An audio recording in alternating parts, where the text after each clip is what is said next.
Bonjour, je m'appelle Renaud Evrard, je suis psychologue clinicien et enseignant-chercheur à l'Université de Lorraine. En 2007, j'ai cofondé un service de consultation pour les personnes qui vivent des expériences dites paranormales ou exceptionnelles. C'est toute une aventure pour un psychologue d'apprendre à mettre de côté ses préjugés pour écouter, pour vraiment, véritablement écouter quelqu'un. Et donc je jongle entre cette casquette de clinicien et la casquette de chercheur.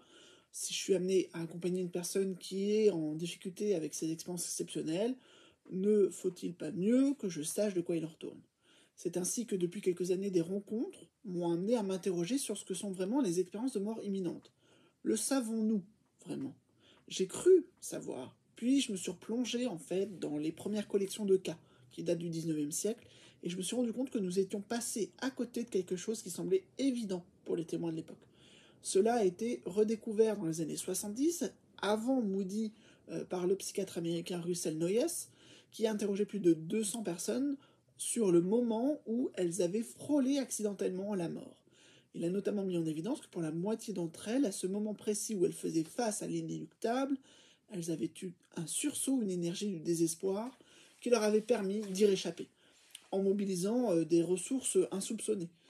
Tout cela est presque totalement sorti des radars, alors avec mes collègues, nous explorons ces possibilités depuis quelques années, et les éditions universitaires de Lorraine vont très prochainement publier le fruit de ces travaux. Mon intervention lors du colloque visera en toute modestie à remettre sur la carte cette propriété étrange des EMI et à envisager une autre manière de les comprendre.